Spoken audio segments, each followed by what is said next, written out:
Well, welcome to Mud Grip Mike. I'm back today. It's about the 28th, 29th, I think, of January.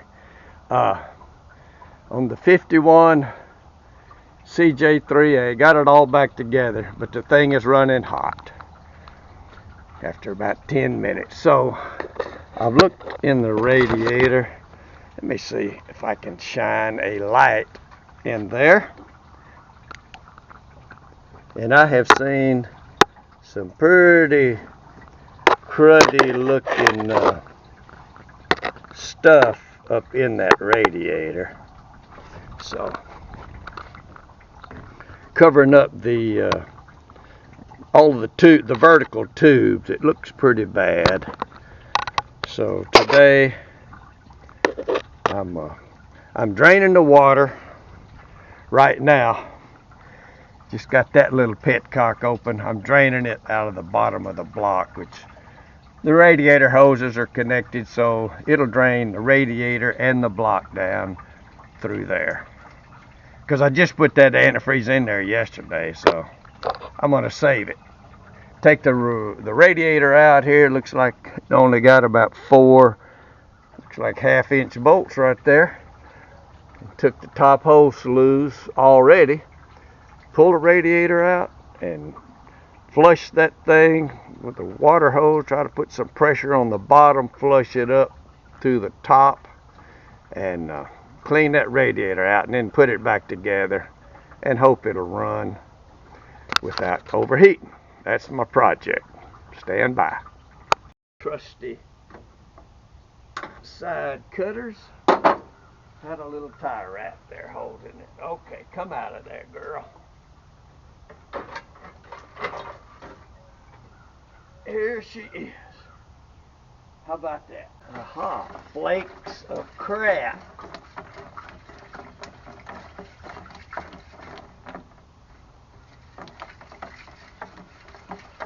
That, I think, stuff like this slime and all of these little chunks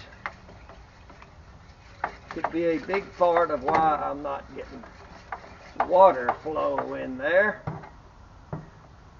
Which I had this thing running cool, and I had it open a long time, about 3 weeks. What all I start getting out of. Yes, good old heavy duty stuff. So let's look in the top now. I'll fill it up through this one. That'll fill the engine, the block, and it'll fill the radiator up till it gets to this level. Here's the old antifreeze that I drained out. It is a nice ugly brown color.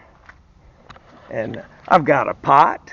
I'm running it through a white t-shirt, and heck, that stuff there is pretty dadgum green tint. Let's see if I can put a light on it and see if it does anything as far as the color. Not really, but you can see it going into that white rag there, and it's pretty clean. I'm gonna watch it.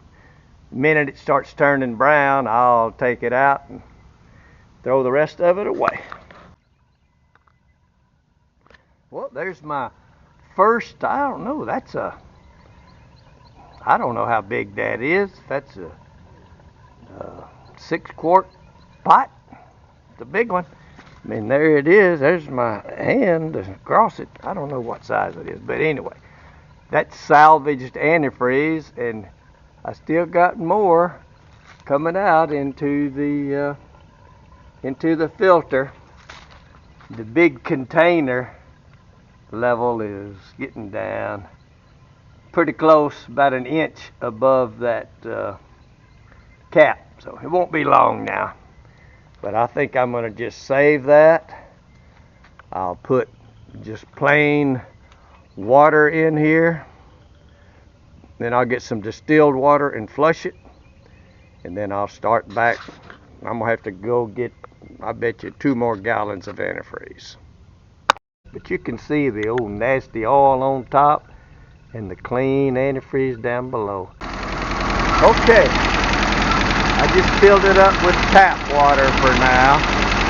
Like I said, I'll get some distilled water. And I'm looking at the intake to the water pump, 90, 95, 97, it's bouncing all around 95. The discharge out of the engine, 102, 104, which is as it should be, 108. It's warming up. Let's see what temperature gauge has. There's 100. I guess that's, I don't know, that might be 140, 160, 180. It's not quite to 140. So I'm going to continue to let it warm up at 140 and go for a ride. I don't know if you can tell, but it's certainly flowing good. So I'm going to close the hood on it. Heck, while it's warming up, I can drive it. Driving it is more fun than sitting here waiting for it to heat up. Looks like it's between 160 and 180, I guess we'll call it 170, which is good enough to where the little Willys won't overheat, I think. So we're gonna call that a wrap. Head back to the house, do something else.